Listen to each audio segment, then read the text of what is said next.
Bonjour. Nous avons vu la semaine dernière avec le chapitre 41, l'illusion, Maboroshi, se terminer le premier cycle du roman du Genji, avec la mort de Murasaki no Ue, donc ça, le grand amour qui l'a suivi des chapitres 5 jusqu'à celui-là, et la mort annoncée, pressentie, du héros lui-même.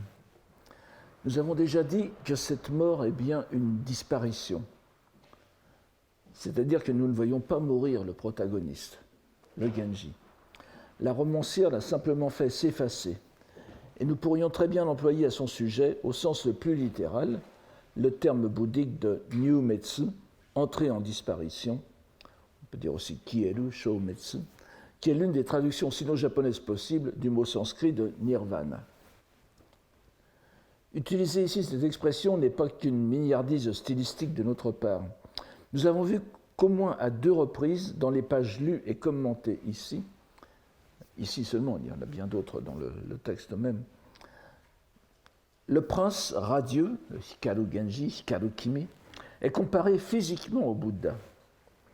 Dans le fameux poème prononcé par l'ermite du temple de Kitayama, au chapitre 5, Waka Murasaki, vous vous souvenez, il y a un échange, un triple échange entre le Genji, le préfet monastique et l'ermite,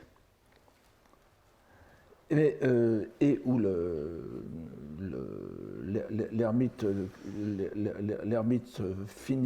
couronne l'échange de 3. Nous verrons encore que cette série de 3 poèmes, et c'est très important, pas seulement dans le Genji d'ailleurs, mais c'est-à-dire qu'il y a un poème de base, un poème qui développe et le troisième qui conclut. Donc dans ce poème du Waka Murasaki, le Genji était vraiment comparé. Vous avez vu, j'ai donné des indications très précises qui montrent qu'il était comparé au Bouddha Prabhutaratna, qui apparaît dans le chapitre d'Attaban du Taho Nyoraibon, n'est-ce pas, du Sutra du Lotus, et où il rencontre le Bouddha Shakyamuni. Donc c'est vraiment le visage du Genji, c'est le visage de Taho Nyorai. Mais aussi par les moines de l'Urin-in, n'est-ce pas, le Ujii, où se retire quelque temps le Genji au chapitre 10, le chapitre 10, Sakaki, et lesquels ont l'impression d'avoir parmi eux le visage du Bouddha, Hotoke no Memmoku Adi. Et je vous ai dit qu'il y a une curieuse restriction, peur, je ne sais pas comment dire, ou défaut de philologico-doctrinal des gens qui veulent à tout prix dire ça sera un ornement pour le Bouddha. Ce n'est pas possible grammaticalement, c'est vraiment wade wade ni ou bien koko ni Hotoke no Memmoku Adi, nous avons parmi nous la face du Bouddha. Et on ne peut pas, et la plupart des traducteurs ne veulent pas traduire comme ça, et ça va très bien avec justement ce poème du chapitre 5. Le Genji est comparé physiquement au Bouddha. Nous le savons aussi dès le début, vous vous souvenez, le devin qui voit les marques corporelles du Genji, donc qui sont exactement comme l'ermite himalayen définit les marques corporelles du Bouddha. Donc l'effacement du Genji qui est signalé par les titres mêmes de ce chapitre mystérieux, qui est lui-même effacé d'ailleurs, le chapitre Kumogakude, caché ou disparu dans les nuages, peut donc être la mort, mais aussi le nirvana. Et nous avons vu d'ailleurs que Kumogakude était bel et bien le terme métaphorique utilisé par les poètes bouddhiques à propos du nirvana de Bouddha, en plus de son acception euphémique pour la mort de tout le monde, pourrait-on dire, en tout cas les nobles. Nous ne revenons pas sur cette question qui nous emmènerait trop loin, mais nous nous contenterons d'attirer à nouveau l'attention sur l'enchaînement très suggestif qui constitue la suite des 3 chapitres, Minori, la loi, l'auguste loi, la loi du lotus, Maboroshi, le mirage, l'illusion, la maya, qui est de ce monde, et le Kumogakude, la disparition en nirvana du Genji, qui est, comme je vous l'ai dit plusieurs fois, traité comme un Bouddha mondain, un Furyu Butsu, n'est-ce pas, un Bouddha libertin, un Bouddha de ce monde. Que ce soit la romancière elle-même qui ait attribué ces titres ou un rédacteur postérieur, l'intention bouddhique de cette série de titres est manifeste. Si c'est la romancière, c'est très bien. Si c'est un rédacteur postérieur, cela conforte notre lecture qui est vraiment une réadaptation dans une perspective bouddhique de l'ensemble du texte. Avec donc ce blanc interposé par l'absence du chapitre Kumogakure. Je vous ai dit plusieurs fois, mais je le redis encore, on parle souvent du mu, n'est-ce pas, dans le bouddhisme zen, etc., que les gens traduisent par néant, rien, etc. Or, philologiquement, littéralement, mu ne veut pas dire rien, ne veut pas dire le néant, ça veut dire l'absence. Si vous dites muken inunashi, ça ne veut pas dire le chien n'existe pas, ça veut dire il n'y a pas de chien. C'est très différent.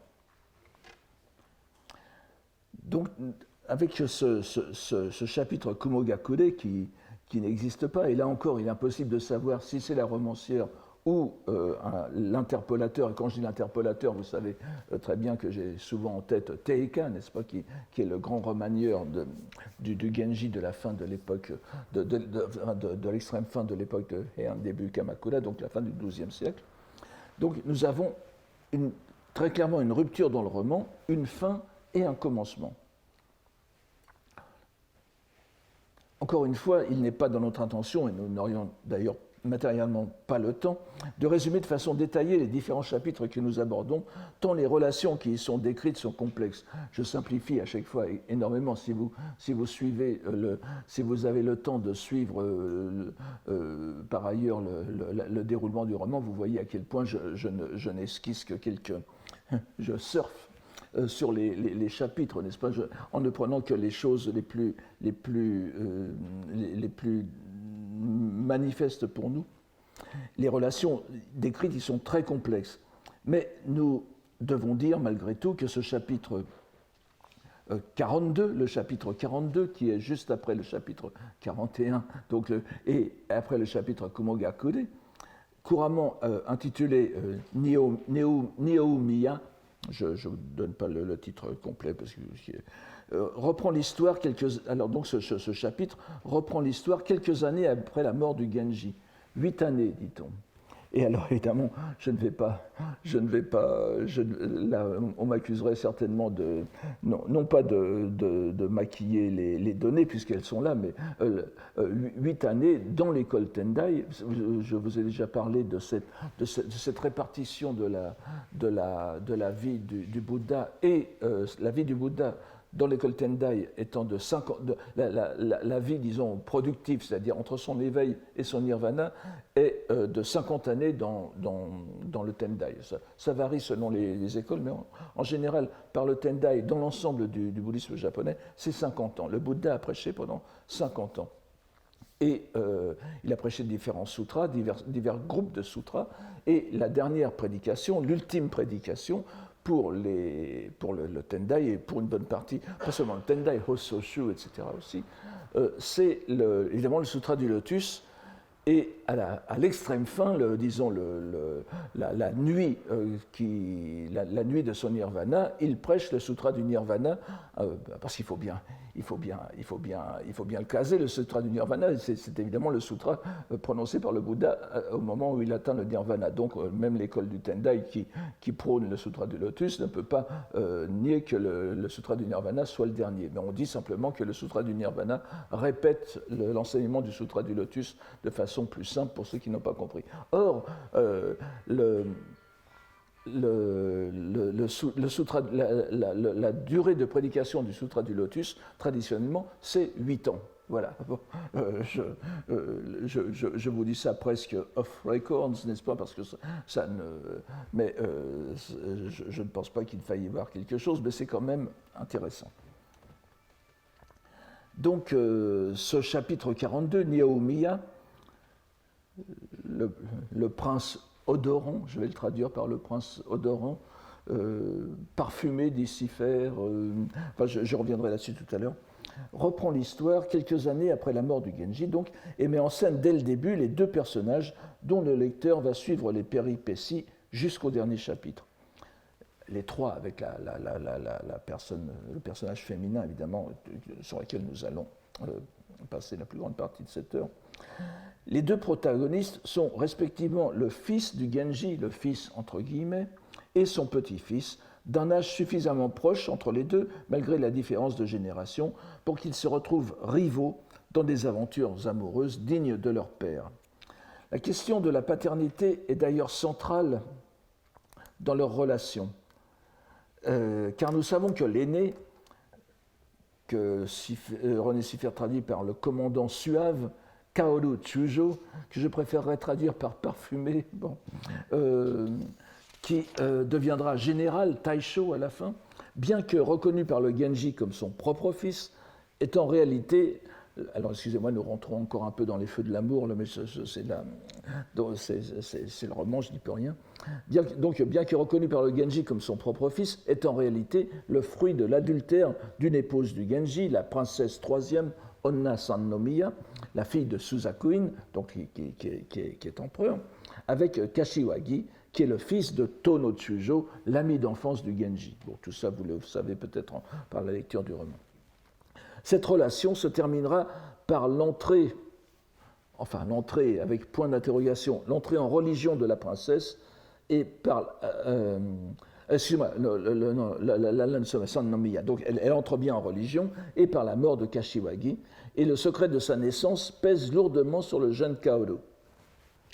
Donc le parfumé, n'est-ce pas, que Siffert traduit par suave. Le mystère de sa naissance a sans doute fait que Kaoru ait conçu une certaine aversion du monde, ce qui n'est pas le cas pour le prince Nihou no Miya, n'est-ce pas, que Siffert traduit par parfumé, mais que je préfère traduire par odorant, si bien que pour ne pas vous en accommoder, si j'ose dire, je vais prendre les noms Kaoru et Nihou. Alors, ce prince Nihou est lui le petit-fils légitime du Genji, sa mère étant Akashi no Tsugu, la fille de la dame d'Akashi et du Genji, et son père étant l'empereur régnant, le fils de Suzakuin. Comme le montre la proximité des mots verbaux Nihou et Kaoru, donc Nihou produire une odeur, Kaoru être parfumé, ces deux personnages, qui peut être un verbe ou un nom, ces deux personnages, et Kaoru est surtout un substantif, ces deux personnages ont en commun une curieuse particularité physique, le fait d'exhaler tous deux un parfum délicieux, particulièrement pénétrant pour Nihou no Miya, qui fait que l'on ne peut ignorer leur présence. Ce détail est très curieux, et l'on pourrait légitimement se demander ce qui a poussé la romancière à imaginer une caractéristique aussi abracadabrantesque. Nous n'avons pas le temps de revenir ici sur les passages des premières pages du chapitre qui font allusion à la beauté digne des Bouddhas des personnages. C'est quelque chose qui revient souvent, je vous l'ai dit. Mais il faut les avoir à l'esprit, ces passages, pour se rappeler que parmi les 32 signes majeurs et les 80 signes secondaires, vous savez, Sanjuniso, Hachiju, Shugo, qui caractérisent le corps d'un Bouddha, et d'ailleurs ces signes font que l'on a beaucoup de mal à considérer le Bouddha comme un homme comme les autres, malgré ce qu'on dit, n'est-ce pas ? Parmi ces signes secondaires, donc, figure le parfum qui provient des pores de la peau et le parfum qui provient de son haleine. C'est dans les 80 signes secondaires, mais c'est un signe bien défini pour les Bouddhas. Cela n'était évidemment qu'un détail, mais qui vient apporter une note pratiquement de surnaturel, un caractère permanent qui place les personnages à part du commun des mortels. C'est d'autant plus étonnant qu'il n'y a pas de lien de sang entre Kaoru et le Genji, ni donc entre Kaoru et le Nihou no Miya. Cette caractéristique partagée ne peut être que le fruit d'un lien karmique. Ce trait, qui peut sembler assez embarrassant pour le lecteur moderne, a certainement de l'importance pour la romancière, et nous pouvons l'interpréter comme son désir de transférer de façon concrète sur les deux personnages quelque chose du caractère surhumain du Genji, dont nous venons de voir qu'elle l'a comparé plus d'une fois avec un Bouddha. Abrégeons la présentation de ce chapitre. Ce qu'il nous faut en revanche absolument remarquer est une particularité marquante du chapitre qu'il partage avec un autre, de façon indéniablement significative. Nous avons vu en effet que le nombre de poèmes par chapitre, des 54 chapitres du Sutra du Lotus, ne saurait être négligé. Nous ne pourrons pas examiner les 54 chapitres, mais ceux dont je vous parle sont déjà assez importants.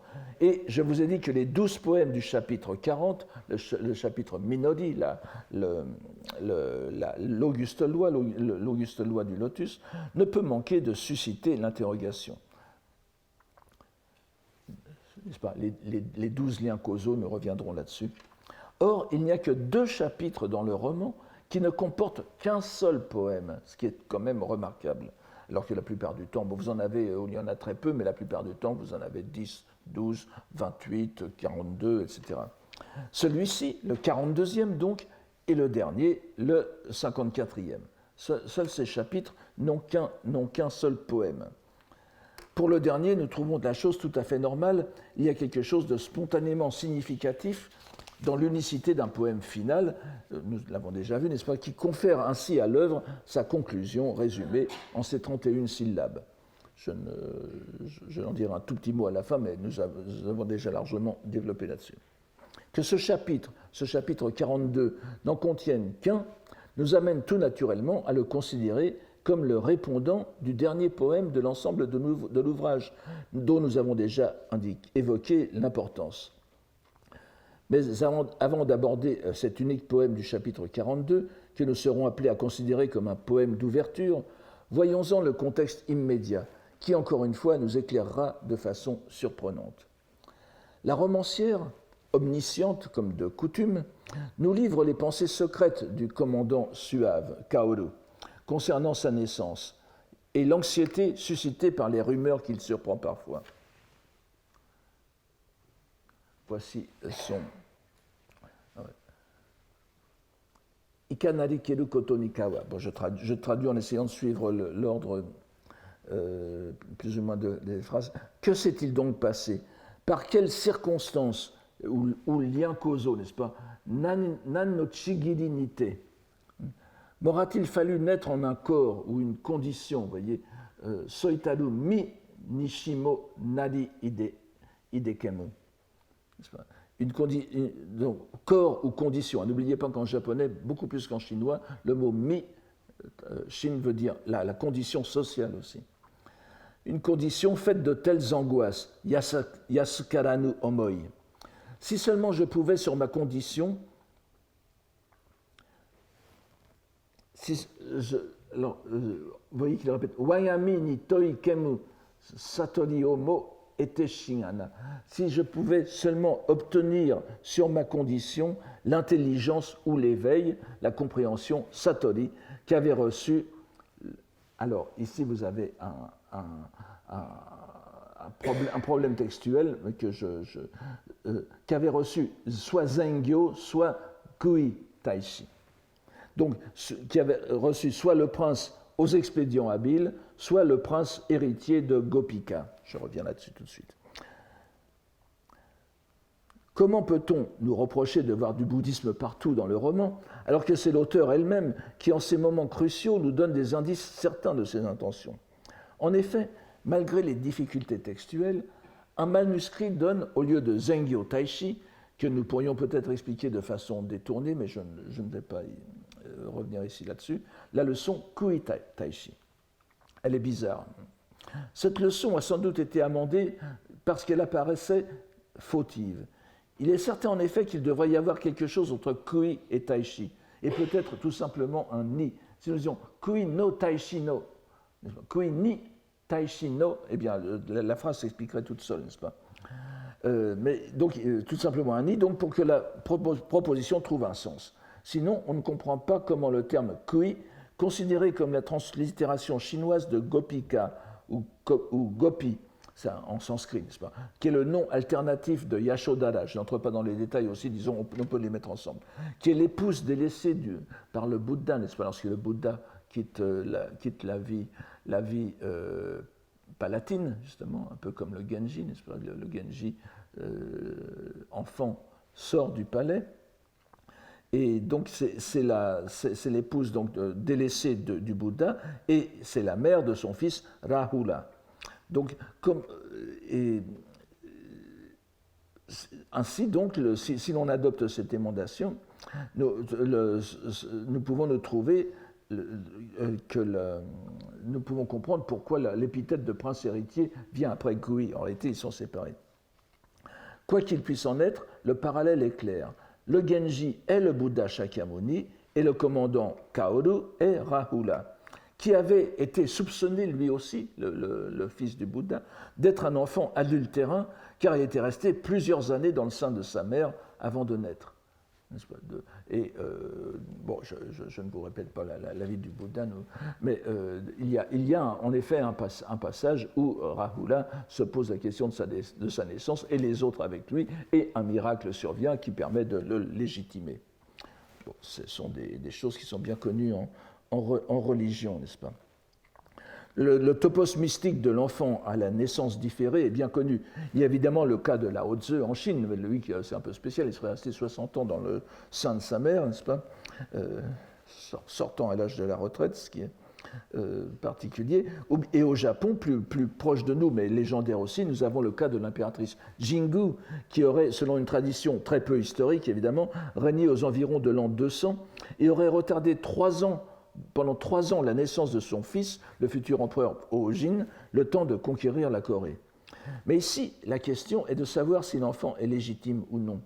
Et l'on voit que par cette question qui relève de la littérature romanesque la plus banale, la romancière nous met immédiatement au niveau de la littérature sacrée, par le rapprochement qui est fait. Et pourtant, dira-t-on, nous savons que Kaoru est illégitime, mais le Genji l'a reconnu comme son fils. Et le parallèle est d'autant plus parfait que Yashodhara, la mère de Rahula, est devenue nonne, elle aussi, comme la mère de Kaoru, bien plus tard après elle. Ajoutons que la mère du Bouddha atteignit ensuite, elle, l'état de femme arhat, en arhanti, n'est-ce pas, ce que l'on ne dit pas de la mère de Kaoru, bien sûr. Il est bon d'avoir ces lignes présentes à l'esprit en abordant le seul et unique poème de ce chapitre, qui les suit immédiatement. C'est juste après cela, hein, vous voyez, juste après cette allusion claire au bouddhisme, que ce soit la lecture Zengyo Taishi ou Kui Taishi, l'allusion bouddhique est évidente. Et voici ce qu'il dit. Encore une fois, Obotsukana, Obotsukanashi, etc. Vous avez vu combien de fois nous avons vu cet adjectif. L'incertitude, n'est-ce pas, on ne sait, c'est presque l'un des mots les plus caractéristiques du Genji. On ne sait pas. C'est vraiment le mumio, n'est-ce pas, l'absence de l'ignorance. Dans mon incertitude, qui pourrais-je questionner? Et pourquoi donc de ma vie, ni le début, ni la fin ne connaissais-je? Nous voyons encore une fois le caractère programmatique de cet unique poème, qui ne s'interroge pas seulement sur le mystère de l'origine, mais aussi sur celui de la fin. C'est pourquoi j'ai dénommé ce cours « L'avenir ». Inséré comme il l'est dans un contexte bouddhique, il nous invite certainement à regarder au-delà d'une simple question du monde phénoménal, comme nous y engage d'ailleurs le mot de Satori qui le précède. Le mot de Satori peut être très banal, mais ce n'est pas la peine d'insister sur sa nuance bouddhique. Le terme de début et de fin, qui sont ici hajime et hate, n'est-ce pas, correspondent bien au terme de voix qui marque le dernier poème du livre, n'est-ce pas, qui répond lui-même au premier poème du chapitre. Je vous rappelle ce poème très rapidement, n'est-ce pas, me laissant guider par ou sur la voie où je cherchais un maître de loi, en une montagne impensable, je me suis égaré. Voici, c'est le poème qui conclut le Genji Monogatari. Vous voyez, c'est un Shakkyoka, c'est un poème religieux, c'est un poème bouddhique. Sauf qu'il est à rebours. Normalement, un Shakkyoka doit être plus positif, disons. Donc, l'ignorance du début et de la fin annonce l'égarement sur la voie qui conclura le roman. Vous voyez, Hajime, donc le Hajime mo Hatemo Shiranu Wagamio correspond au Fumi Madou Kana. J'ai suivi, j'ai parcouru une voie Omowanu Yamani dans une montagne impensable, imprévue. Si Kaoru est Rahula, qui serait donc Nyōu no Miya? Il me semble qu'il n'y a pas à chercher trop loin le parallélisme. La proximité des deux noms, surnoms, n'est-ce pas, le parfumé et l'odorant, indique assez qu'ils représentent pour l'auteur deux facettes d'un même personnage. Les deux tendances du Genji personnalisées en quelque sorte. Mais ce n'est pas le lieu ici de pousser plus loin les tentatives d'analyse des deux personnages. Je pense que ce sont simplement les deux facettes d'une même personne. D'ailleurs, ils sont amoureux de la même femme. N'est-ce pas ? L'évidence est qu'il représente le Hatonoyo, le Suenoyo, la postérité du Genji, non en tant que ses descendants, mais en tant que les fruits de ses actes. Ils sont la personnification de son karma. Et vous allez voir que cela se tient. Nous avons cru pouvoir estimer que les 12 poèmes du chapitre Minori pouvaient être un rappel du dogme des 12 liens causaux, les Juni Innen, hypothèse renforcée par l'usage que fait ici Kaoru du mot Chigiri dans son interrogation sur son identité, n'est-ce pas ? À la première ligne, le mot Chigiri est en effet l'une des traductions japonaises possibles de Innen. Or, il faut savoir que l'une des caractéristiques de cet enchaînement causal, souvent souligné dans les traités dogmatiques, est qu'ils enjambent les trois temps, passé, présent, futur. C'est-à-dire que les 12 liens causaux ne sont pas réduits à une existence. Ils sont, dans leur nature même, ils enjambent le Kako, Genzai, Mirai, les trois temps du bouddhisme. Et d'ailleurs, il y a toute une littérature qui les lie au développement de l'embryon. Et donc le 11e et le 12e lien, la naissance, le 11e, Sho, n'est-ce pas, et le 12e lien, c'est la vieillesse et la mort, Roshi, concernent l'existence future. D'ailleurs, c'est amusant de voir, enfin, c'est intéressant de voir que cette question qui s'est très longtemps posée dans le christianisme, c'est à partir de quel âge l'embryon a-t-il une âme, devient-il un être à part entière? Ça ne se pose pas dans le bouddhisme, puisque justement l'embryon c'est le milieu des 12 liens causaux. C'est-à-dire qu'il n'y a absolument aucune rupture entre l'existence antérieure, l'existence présente et l'existence à venir, qui est une fois chaud, n'est-ce pas, l'embryon, le 11e, prenant naissance, assume sa vie. Nous verrons au prochain cours que je ne suis pas le seul à faire cette lecture. Mais nous voyons déjà ici qu'en reprenant la biographie primordiale de Shakyamuni, cette fois avec son fils, Murasaki Shikibu entend nous enraciner dans une vision profondément bouddhique du déroulement narratif. Nous pourrions même nous demander si les 12 plus 1 chapitre qui vont suivre, à partir du chapitre 42 jusqu'au 54, ne correspondent pas à ces 12 liens causaux. Il semble effectivement que les chapitres 1 à 41 correspondent bien à un premier projet narratif complet. La vie du Genji, lui-même divisé selon les 40 degrés de la pratique, plus le 41e degré qui est celui de l'éveil. Bien entendu, ce n'est pas du tout ce que réalise le protagonisme. Il ne s'éveille pas, il n'atteint pas l'éveil. Du moins selon la compréhension que nous pouvons en avoir en tant que lecteurs, plongés nous aussi dans l'ignorance foncière. Mais encore une fois, c'est une très belle articulation du sutra à rebours que constitue le Genji. Plutôt que les 12 liens causaux, donc, nous pourrions considérer ces chapitres supplémentaires comme correspondant aux 10 terres de Bodhisattva. Mais pour cela, il faut admettre que les projets de 53 ou 54 chapitres préexistaient à la rédaction, alors que la première partie 1.41 semble très cohérente. Elle paraît de plus soutenue en sa cohérence, cette première partie, par le mystérieux non-chapitre de Kumogakure, qui serait parfait dans ce rôle de métaphore du nirvana. En rajoutant donc ensuite, peut-être à la suite des réclamations de ses lecteurs, dont on voit des traces dans le Nikki, n'est-ce pas, dans le journal intime de Murasaki Shikibu, l'auteur, donc à la suite des réclamations de ses lecteurs, comme Conan Doyle après l'épisode des chutes du Reichenbach, n'est-ce pas, où il fait mourir Sherlock Holmes et Moriarty, et puis cédant à la pression de ses lecteurs, il le fait revenir après 3 ans de voyage au Tibet d'ailleurs. Donc, en rajoutant cette série de 13 chapitres, l'auteur aura pensé qu'ils s'inséreraient facilement par leur nombre dans la grille des 52 étapes que nous avons évoquées, même si les 12 derniers correspondent en réalité aux 12 liens causaux. Les apparences, en tout cas, étaient sauves. Quoi qu'il en soit, nous avons bel et bien une nouvelle narration qui commence avec ce chapitre 42 et le prince Odoron, Nihou no Miya. Nous pouvons même bien sûr la résumer, cette nouvelle narration. D'autant plus que nous allons passer directement à l'avant-dernier chapitre, au 53e, Tenarai, les exercices d'écriture. Littéralement, c'est faire des exercices de calligraphie, n'est-ce pas? Comme souvent dans le roman, le titre est tiré d'un passage presque anodin du récit. Enfin, un passage où le mot Tearai figure une première fois, puis ensuite il est repris deux ou trois fois dans la suite. Un poème, la première occasion, donc c'est un poème qu'écrit l'héroïne alors qu'elle se remet lentement de son geste qui faillit être fatal. Elle s'était jetée dans la rivière d'Uji, n'est-ce pas? Donc, elle est considérée comme morte pour l'instant, mais elle a été sauvée, on ne sait pas trop comment, et on la retrouve dans un état très, très affaibli.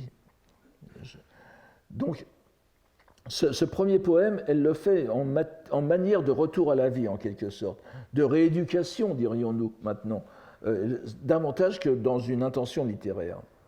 L'héroïne, c'est bien évidemment celle qui a donné son nom au chapitre 51, Ukifune, la barque flottant sans but, la barque flottant au gré des flots, n'est-ce pas, le fluctuans, la fille illégitime, c'est-à-dire non reconnue du prince 8e Hachinomiya, qui est demi-frère du Genji.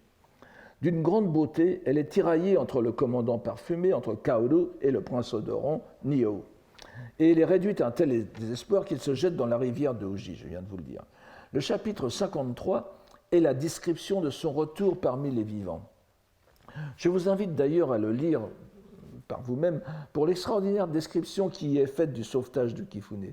On retrouve dans ces pages rapides une évocation très réaliste de la vie quotidienne d'une région rustique du Japon de l'époque, des croyances que nous appellerions populaires ou superstitieuses, mais qui étaient partagées aussi bien par les prélats les plus éminents que par les rustiques les plus simples. Tout cela baignant aussi dans l'humour de Murasaki Shikibu, un humour s'appuyant sur une finesse d'observation pénétrante. Toute la scène est un délice. Enfin, un délice un peu... il y a quand même quelqu'un qui souffre au milieu. On y décrit donc comment la malheureuse, qui s'est traînée on sait comment jusqu'à un endroit désolé près d'Uji, est retrouvée par hasard, de nuit, par un petit groupe de pèlerins composé de la mère et de la sœur cadette d'un haut prélat, le préfet.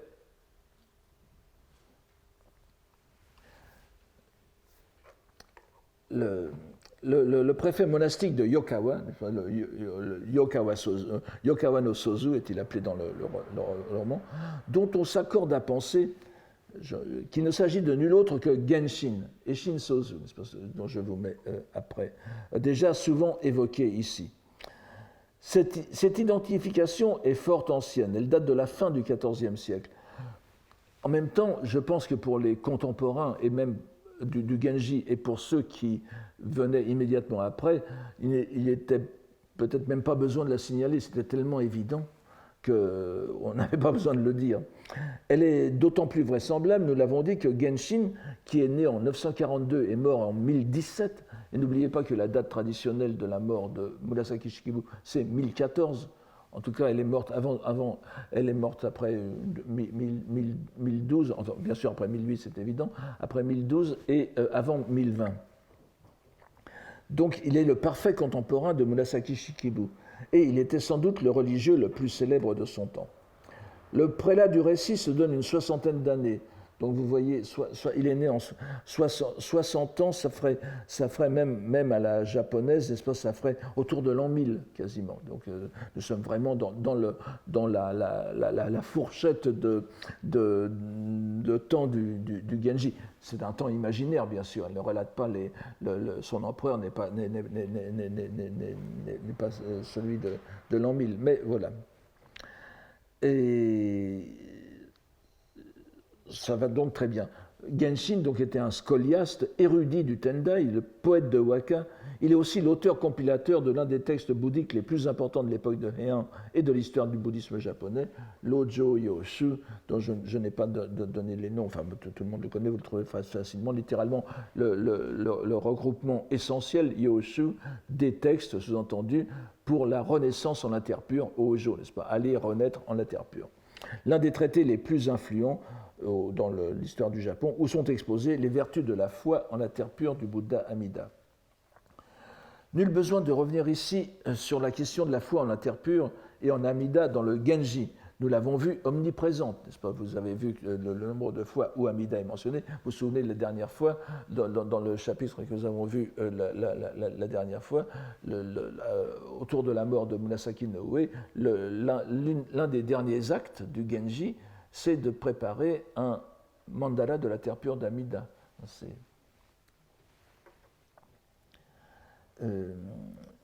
Mais cette foi en Amida n'est pas exclusive des autres, puisqu'elle est le plus souvent étroitement liée à des éléments indéniables et manifestes de l'école Tendai et de la foi lotusienne, si j'ose dire. Ce syncrétisme terre pure Tendai, que l'on appellera d'ailleurs dans l'histoire, dans l'historiographie bouddhique du Japon, le Tendai Jodokyo, n'est-ce pas, l'enseignement de la terre pure et du Tendai, s'applique parfaitement pour qualifier la pensée bouddhique omniprésente dans le Genji. Si l'on en fait remonter l'origine à Ryogen qui est le maître de Genshin, dont je vous ai mis ici les dates, n'est-ce pas, 912-985, à l'époque de Murasaki Shikibu, c'est Genshin qui en est le principal représentant, le disciple direct, l'un des plus grands disciples de Ryogen. Nous n'avons pas le temps de voir des illustrations et tout cela, mais vous allez voir que le chapitre que nous avons ici est pénétré de magie aussi, n'est-ce pas? Et Ryogen, qui est un grand scoliaste, encore une fois, c'est un grand disputant, n'est-ce pas, il a eu un rôle célèbre dans l'élaboration des disputations du Tendai, des rongi du Tendai, mais c'est en même temps un moine thaumaturge, magicien, voire avec des aspects presque démoniaques. Et sa représentation la plus courante encore maintenant au Japon, sous les traits de Ganzan Daishi, c'est sous les traits d'une sorte de diablotin, de diablotin censé soigner les maladies. Donc le rationalisme, la scolastique japonaise n'est pas indépendante de la pensée magique. Il faut bien voir ça. On n'imagine pas saint Thomas d'Aquin encore en exorciste ou des choses comme ça, mais au Japon, si, n'est-ce pas? Donc il est très symbolique que ce soit ce clerc éminent, exposant du bouddhisme dans la forme qui caractérise le Genji, qui ait inspiré le personnage du préfet monastique tout au long des 2 derniers chapitres du roman. Que Genshin ait inspiré le personnage de ce Sozu est vraisemblable. Sa relation avec le monastère de Yokawa, donc Yokawa no Sozu, qui est sur la pointe orientale du mont Hiei, son grade monacal équivalent, le préfet monastique, son âge au moment où l'on pouvait penser que la romancière rédigeait son œuvre, sans compter sa doctrine, et, faut-il ajouter, l'existence de sa mère âgée de plus de 80 ans et d'une sœur cadette d'une 50aine d'années, qui existe aussi dans le cas de Genshin. Tout porte à soutenir cette identification. Maintenant, convient-il de dire qu'il s'agisse d'une véritable identification et que nous pouvons donner le chapitre commence par l'évocation d'un sozu, donc d'un préfet monastique, qui est appelé Naningashi Sozu, n'est-ce pas? On pourrait dire le préfet monastique machin chouette, n'est-ce pas? C'est-à-dire on ne donne pas son nom. Et un tel, disons. Fulan en espagnol, en arabo-espagnol, n'est-ce pas? Donc on ne donne pas son nom, mais il ouvre le chapitre 53. Est-ce qu'il faut l'appeler Genshin? Ce serait bien sûr faire fi de la parfaite liberté de la romancière, mais il est indéniable que ce clerc soit derrière la représentation littéraire. Nous n'entrerons pas ici dans la question débattue de savoir si l'Ojo Yoshu, donc le grand livre de Genshin, a réellement influencé le Genji Monogatari. C'est une question qui est assez souvent traitée. Nous suivrions volontiers l'opinion de notre regretté ami Shirato Waka, l'une des pionnières dans l'étude de l'histoire de la littérature japonaise à la lumière d'une bouddhologie solidement fondée. C'est vraiment l'une des premières personnes qui est à la fois aussi versée dans la poésie médiévale japonaise que dans les études bouddhiques dures, je dirais, scolastiques. Elle a vraiment inauguré une méthode. Et selon elle, donc selon Shirato Waka, cette influence serait indétectable. Il reste cependant qu'à un niveau beaucoup plus général, celui que nous avons vu tout au long de ces chapitres, où coexistent les passages amédistes et lotusiens, nous pouvons considérer que Murasaki Shikibu, si c'est bien elle qui a terminé le roman, s'est bien mise sous le patronage religieux de Genshin. Le portrait qui en est dressé ici est très humain. Nous savons que Genshin est l'un des plus grands logiciens japonais, l'un des très rares qui ait osé en ce pays s'attaquer aux traités de logique qu'on appelle immyo en japonais, ces traités de logique traduits du sanskrit en chinois au 7e siècle. Il fut l'artisan du renouveau de ses études, et son œuvre fut reprise de loin en loin au cours des siècles par les très rares moines qui ont eu la capacité de suivre ces raisonnements qui étaient extrêmement difficiles à suivre parce que les traductions en chinois des textes logiques indiens, contrairement aux tibétains, sont très libres et il est très difficile de reconstituer le système originel. Donc il fallait vraiment s'y attaquer avec un courage et une connaissance particulière. Genshin fut le plus grand à le faire. Donc il est d'autant plus surprenant de trouver ici ce logicien dépeint en fils profondément dévoué, en frère affectueux et surtout en moine à la fois plein d'humanité qui ne peut envisager d'abandonner une personne en détresse au milieu d'une nature hostile, mais aussi pénétré de toutes les croyances de son temps, croyances qu'il partage avec l'humble paysan qui assiste le petit groupe dans son opération de sauvetage. Il ne parvient pas à chasser de son esprit la crainte que la jeune fille en détresse ne soit une renarde, c'est pas kitsune, en quête de quelque sortilège, ou un esprit maléfique quelconque, et agit en conséquence grâce à des rites d'exorcisme. D'ailleurs, venant de la part d'un disciple de Ryogen, dont je vous ai dit tout à l'heure l'aspect quasi démoniaque, la chose n'a rien d'étonnant. Non sans quelques raisons, d'ailleurs, ces rites d'exorcisme, car à plusieurs reprises dans ces pages sera envisagée la possibilité de la possession de la malheureuse Ukifune par une entité maléfique. Mais je ne peux pas entrer dans cet épisode. Mais c'est de loin la compassion bouddhique qui l'emporte chez le prélat, et il va mener la survivante jusqu'à l'entrée en religion, sans l'y pousser d'ailleurs, il cherche même à la retenir. C'est ce retrait du monde qui constitue le centre des 2 derniers chapitres, avec le commandant puis général Kaoru, n'est-ce pas, qui, ayant retrouvé la trace de l'être aimé, s'évertuera à la faire revenir dans le monde, alors qu'elle essaye d'échapper à l'amour trop envahissant de Nihou, et qui n'intervient pas en tant que tel, il ne saura pas qu'elle est là, mais c'est donc tout roule entre Kaoru et Ukifune, mais avec derrière la rivalité avec Nihou.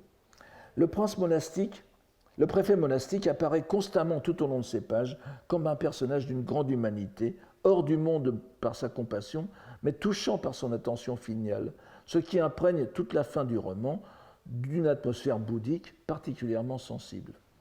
Le lecteur qui aura lu le roman jusqu'à la fin, et on se rappelle que le Genji était le plus souvent présenté sous forme de cahiers séparés, qui n'étaient pas forcément lus dans l'ordre prescrit par leur numérotation. Mais ça, c'est une autre histoire. La question de la lecture du Genji, on y avait touché dans le journal de Sarashina Nikki, n'est-ce pas ? On ne le lisait pas forcément dans le bon ordre. Et quand le bon ordre a-t-il été défini, c'est encore une autre histoire. Mais je vous dis, je me fie à l'édition canonique en quelque sorte. Nous sommes bien dans les 2 derniers chapitres, et même tout le donne à penser par ailleurs. Donc il n'y a pas je pense qu'il n'y a pas d'inquiétude à avoir de ce côté-là.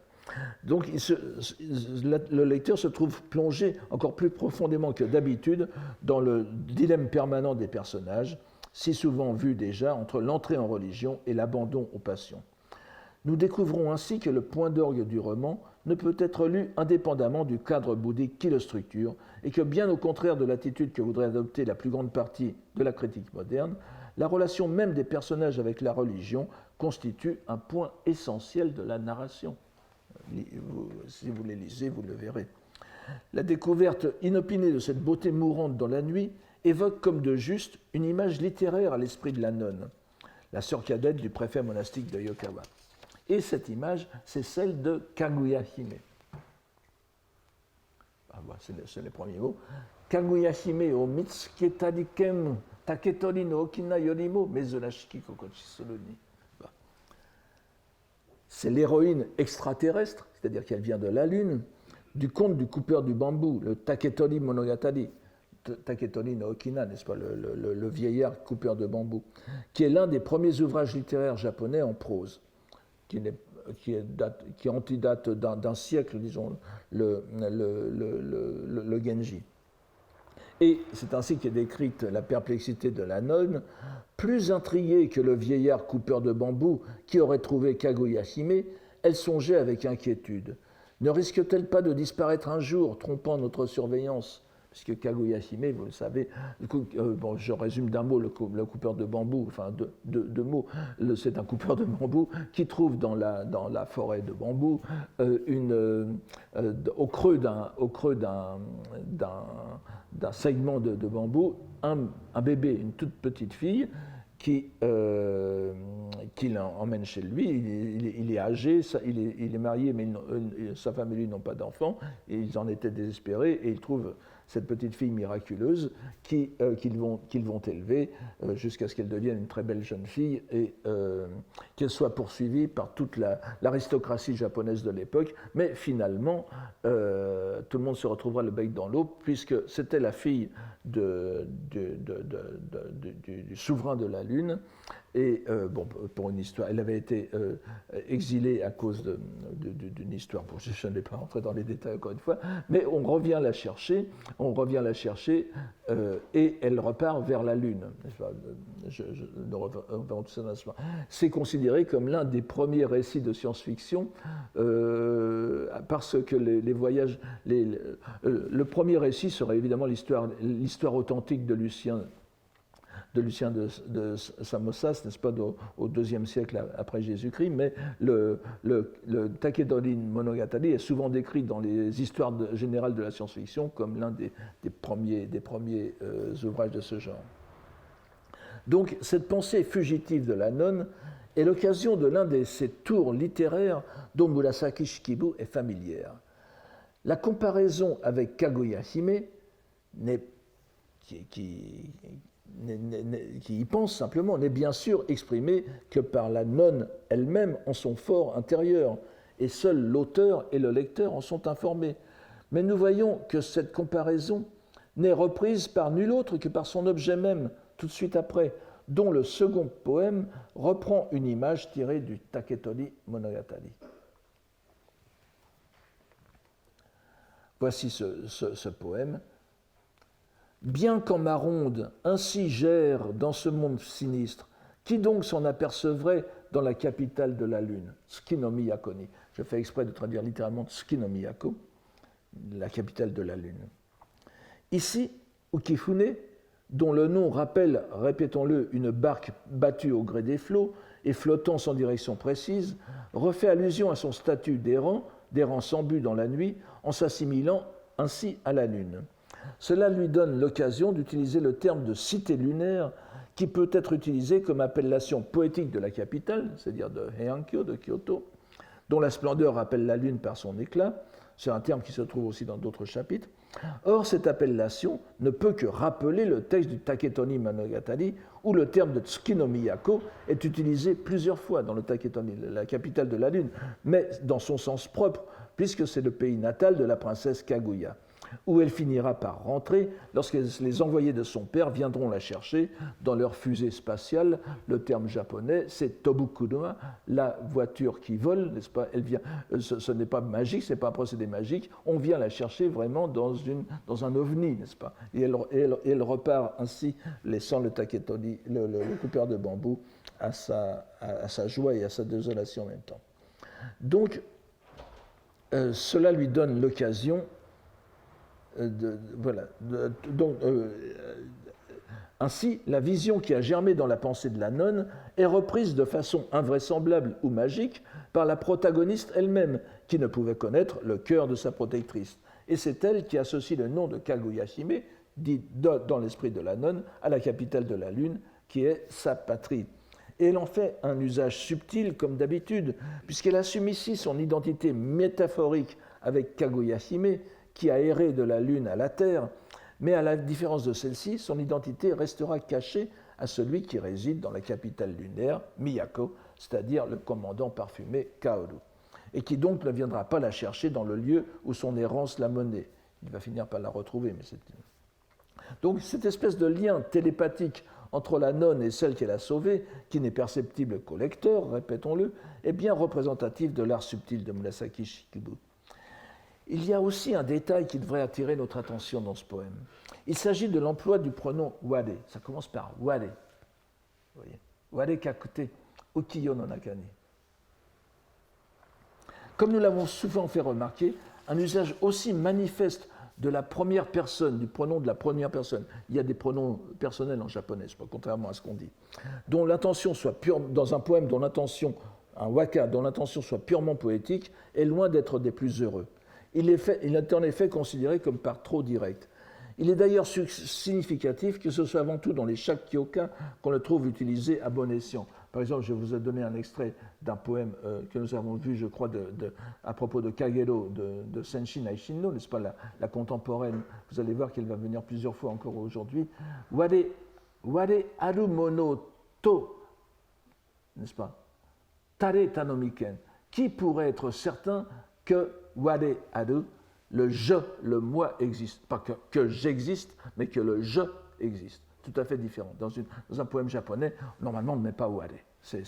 Donc, lorsqu'on met ware, c'est un sens très fort, n'est-ce pas?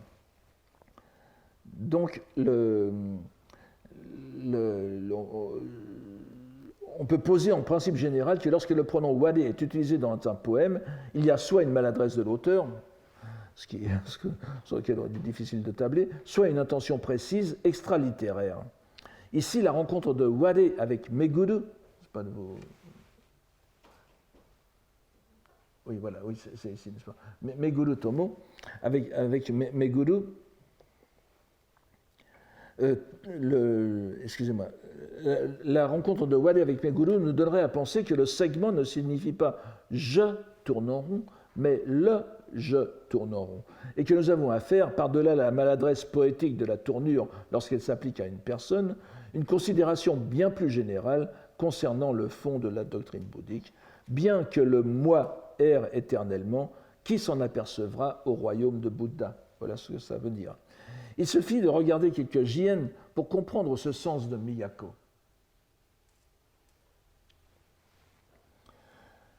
Donnons-en en particulier le poème 33 de sa Centurie du Lotus. Jien, donc aux environs de l'an 1200, presque 2 siècles plus tard. Comment s'est-il fait que hors de la ville, Miyako no Hokano, que hors de la ville, en une hutte d'herbe ou de branchage, même pour peu de temps, nous dûmes encore dans un corps demeuré. C'est un poème fait sur le chapitre 4 du Sutra du Lotus, le Shingehon, croire et comprendre, que vous connaissez bien, qui décrit comment le fils pauvre, l'enfant pauvre, abruti de misère, n'a pas encore accès au palais de son père, mais n'accède que partiellement et petit à petit à la vérité sur sa condition de fils de Bouddha ou de millionnaire, n'est-ce pas? C'est le fils d'un riche marchand. Le sens bouddhique de Miyako, que nous trouvons ici, palais, capitale, est donc le lieu où demeure le Bouddha, que ce soit sa terre pure, le Jodo, n'est-ce pas, ou bien le plan de loi Hokkai. Ici, c'est plus probablement le premier cas, c'est-à-dire la terre pure de Bouddha. Tsuki vient renforcer simplement le caractère extramondain de cette capitale dans la métaphore de Okifune, puisque Tsuki, la lune, signifie aussi bien le Bouddha lui-même que la pensée éveillée. Ainsi, l'artifice littéraire de transfert de pensée entre les personnages du roman, la nonne croyant retrouver Kaguya-hime dans son bambou creux et Okifune, la barque abandonnée, donne naissance à une revalorisation bouddhique de l'épisode de proto-science-fiction. Activée, si j'ose dire, cette revalorisation par l'environnement bouddhique lui-même, la nonne et le préfet monastique, le désir d'entrer en religion, la fuite des passions de ce monde. Encore une fois, comme dans le cas du messager taoïste devenant Maboroshi, maître d'illusion, puis l'illusion elle-même, la maya qui fait la non-substance de ce monde, le texte littéraire extra-bouddhique de Kaguya-hime est ramené dans l'orbe de la loi. En faisant une telle lecture de ce poème d'Okifune, je risque de me trouver confronté aux critiques légitimes à première vue de qui me reprocherait de voir du bouddhisme partout. C'est précisément pour cette raison que j'ai choisi ce poème de Jien, parmi d'autres possibles, car il oppose très clairement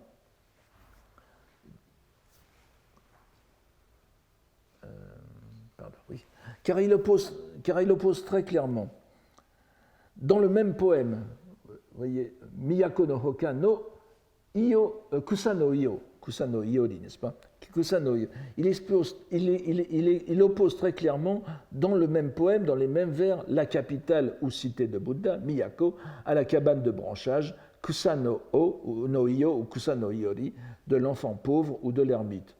Regardons alors cet autre poème qui est composé dans le Genji, n'est-ce pas, à très peu de temps d'intervalle, par la nonne qui veut expliquer au commandant Kaoru le refus de lui écrire de l'héroïne rescapée. Voici, ça c'est dans le Genji Monogatari, n'est-ce pas? Et c'est la nonne, la sœur cadette donc de Yokawa no Sozu, du préfet de Yokawa, qui l'écrit. Utsushi uete. Alors, je suppose que transplanté serait une bonne traduction. Moi qui l'ai transplanté, j'en ai les pensées confuses, la jeune Valériane, en la cabane de branchage où j'ai fui le monde. Le thème de la Valériane, Ominaeshi, Valériane où il y a tellement d'identification de cette plante, j'ai mis la Valériane parce qu'il rappelle le prénom Valériane, je crois que c'est un illustre président qui avait une fille de ce nom, et donc c'est l'image de la femme, n'est-ce pas, par un jeu de mots sur lequel je ne reviens pas. Donc là, c'est une fleur d'automne et en même temps l'image de la femme elle-même. Donc le thème de la Valériane va revenir plusieurs fois dans les échanges de poèmes de ce chapitre, mais ce n'est pas notre propos. Chacun voit ici que la cabane de branchage est à la même place, avec la même tournure grammaticale que le Tsuki no Miyako ni du poème précédent. C'est le dernier vers. Nous avions Tsuki no Miyako ni, nous avons ici Kusa no Iyo ni. Et que le Kusa no Iyo est ainsi bien opposé à Miyako, comme dans le poème de Jien. Alors évidemment, je n'ai pas pu finir, tout à l'heure j'ai pu finir Tsuki no Miyako ni par la capitale de la Lune, mais ici ça ne va pas à cause du sens. Mais normalement, vous voyez, les deux termes locatifs sont bien mis en opposition et donc en parallèle, Tsuki no Miyako ni, Kusa no Iyo ni. Et pour faire bonne mesure, donnons rapidement ce poème de Senshi Naishin no, encore une fois, la contemporaine de Murasaki Shikibu, elle encore, chez qui nous retrouvons la même expression sur le même passage du sutra. Kusa no iyo ni toshiheshi hodo no kokoro ni wa tsuyu kakaran to omoi. Alors c'est un peu difficile ce poème. Omoi kagekiya. Je vous donne simplement, très rapidement, une traduction qui, j'espère, sera compréhensible. Toutes ces années passées dans une cabane d'herbe ou de branchage, quand mon cœur se poserait ces perles de rosée, gouttes n'aurait pensé, n'est-ce pas? Perles de rosée, gouttes, etc. Et cette fois, la rosée, c'est la prédication du Bouddha. Nous voyons ici que de cette poétesse contemporaine de Murasaki Shikibu, jusqu'à celui qui fut l'archétype des poètes lotusiens, Jien, la locution Kusa no Iyo, qui n'est que la lecture explicative du sino-japonais Soan, n'est-ce pas? Vous voyez les deux derniers caractères de la dernière ligne ici, Soan, donc ça se lit Soan en sino-japonais, Kusa no Iyo, Kusa no Iori en japonais,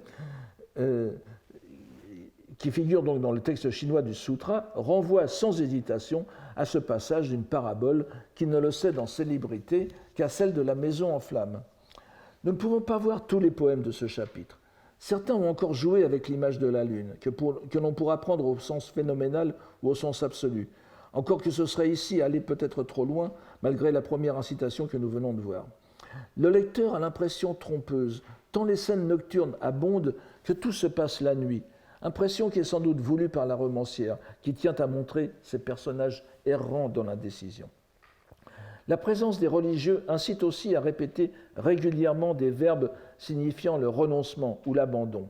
Tsu, steru, n'est-ce pas, somuku, etc. Nous n'aurons pas le temps de les regarder de plus près et nous rappellerons seulement ici que ce sont des termes qui se retrouvent constamment tout au long du roman.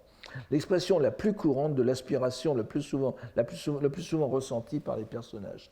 Inspiration le plus souvent aussi oubliée dès qu'un nouvel objet se présente à leurs yeux.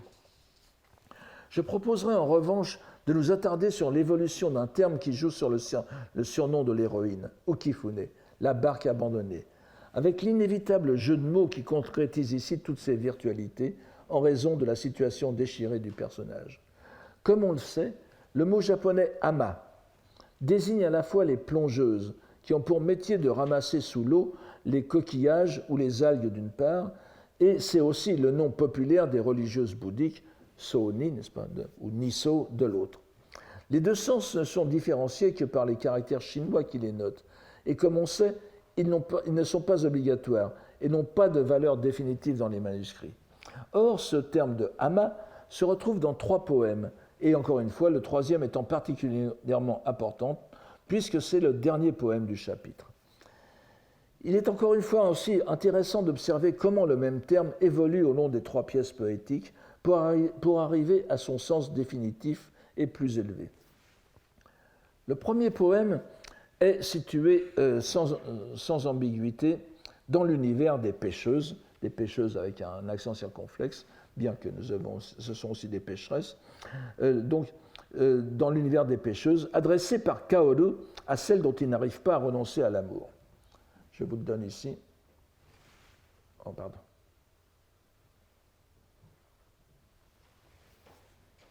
Que loin de la rive, elle va naviguer, la barque de la pêcheuse. Je dois me hâter qu'elle ne parte pas sans moi. Je traduis tant bien que mal. Ukine, alors vous voyez que, donc, le premier poème, Ukine lui répond en gardant les mots, mais en le faisant évoluer. Le cœur, sans doute, aura quitté la rive d'un monde sinistre, mais la nonne au bois flottant ne connaît sa destination. Pourquoi avoir traduit ici littéralement, comme René Siffert d'ailleurs, il faut le relever, Ukigi, vous voyez Ukigi ou bien Ukiki à l'époque, c'est moins joli pour nous, par bois flottant et non pas par barque ou barquette, comme le font beaucoup de traducteurs, voire des commentateurs japonais.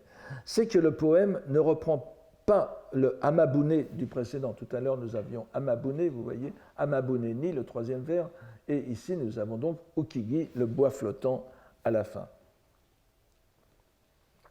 Il ne reprend pas et choisit Ukigi à la place. Donc.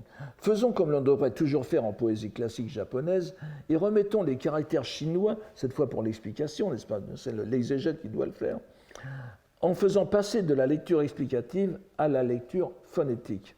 Ukigi se lit alors Fumoku ou bien Bumoku. Ce sont les derniers mots de la première ligne. Et comme de bien entendu, c'est un terme qui se trouve dans le Sutra du Lotus. Et nous ne serons pas surpris de voir que Senshi Naishinno l'avait déjà utilisé dans l'un de ses Shakkyoka, dans ses poèmes bouddhiques, je vous le traduis très rapidement, confiant et s'en remettant à un seul œil, sur un bois flottant, monté en sécurité, pourrions-nous y penser. Bon, je ne reviens pas sur les qualités poétiques de ce poème. En plus, c'est un peu complexe. Je l'ai analysé par ailleurs dans un article auquel je peux vous renvoyer. L'important est de voir que la pêcheuse se fait nonne ici pour tenter de trouver sur l'océan des douleurs le bois flottant de la vraie loi. Pour l'œil expert du lecteur de Heian, l'allusion au sutra est transparente. Vous voyez, c'est le chapitre 27 du Sutra du Lotus où il est dit « Il est aussi difficile de trouver la loi que pour une tortue à un seul œil de trouver un bois flottant, rencontrer un bois flottant sur l'océan. » Alors, ici, Ukifune se compare à une tortue en plus, et le bois flottant, c'est rencontrer la loi. Donc, vous voyez que le mot ama, ici, n'a plus seulement donc le sens de pêcheuse, mais le sens de nonne, lié directement au Sutra du Lotus. Et donc, pour l'œil expert du lecteur de Heian, l'allusion au sutra est transparente et Kaoru ne s'y trompe pas, qui est attristé par cette réponse où se trouve confirmée l'intention d'Ukifune d'entrer en religion. Observons aussi les deux sens du mot uki qui est utilisé par par Ukifune. Vous voyez ici Ukiyo, le monde sinistre, et Ukigi, le bois flottant. C'est le même mot, mais avec enfin, ce n'est pas le même mot, mais ils sont homophones. Ce sens est définitivement implanté dans le dernier poème du chapitre, rédigé au terme d'une scénette où Kifune est tenté, sur les conseils d'une suivante, de revêtir un vêtement chatoyant alors que les nonnes sont occupées à coudre des habits pour une cérémonie funéraire qui n'est autre que la sienne puisqu'on la croit morte. Et c'est encore une fois une de ces situations psychologiques dont se délecte Murasaki Shikibu, n'est-ce pas? Elle compose alors ce poème, Amagoromo, l'habit domonial. J'essaie de traduire de façon à rendre les deux nuances de Kawaredo. L'habit domonial m'a-t-il vraiment changé alors que pensant à un âge enfui, Adishiyo, le passé, je revais cette manche et me souviens, une manche multicolore, n'est-ce pas? Elle revêt sur son ami de moine une manche ornée, et je me souviens des jours anciens. Le verbe kawaru, ici, se rapporte aussi bien à l'habit qu'à l'esprit de la presque religieuse. Bien dans la manière de notre romancière, rien n'est résolu au terme de tous ces échanges. Revenue d'entre les morts, Ukifune, la barque en dérive, ne sait si elle est vivante. Et pourtant, si je n'ai jusqu'à présent pas mentionné le nombre des poèmes de ce chapitre, c'est qu'il est hautement significatif. Il y en a 28, autant que les chapitres du Sutra du Lotus. C'est un nombre que n'importe qui, à l'époque, et encore maintenant, peut immédiatement relier au Sutra. On trouverait facilement dans cette série d'autres allusions littérales aussi claires que celles que je viens d'évoquer, n'est-ce pas? Et nous avons au Sutra du Lotus. Et nous avons encore une fois ici l'illustration de la trame bouddhique qui forme l'étoffe du roman du Genji. Et donc, il y a ce sous-genre poétique qui s'appelle Nijuponka, Nijuhapponka, Nijuhappon no Uta, les poèmes sur les 28 chapitres du Sutra du Lotus. Ici, nous en avons 28, je vous laisse faire la conclusion. Vient ensuite le dernier chapitre sur lequel je n'insisterai pas, en renvoyant à ce que nous avons dit sur le caractère définitif de l'ultime et unique poème qu'il contient, signe à mes yeux manifeste qu'il s'agit bien du dernier et qu'il n'y a pas à en chercher d'autres. Ce fait, si nous l'acceptons, rend d'autant plus significatif l'absence de fin à proprement parler. Nous ne saurons pas ce qu'aura dessiné Ukifune. Nous ne savons rien de ce qui adviendra des personnages, comme dans la vie.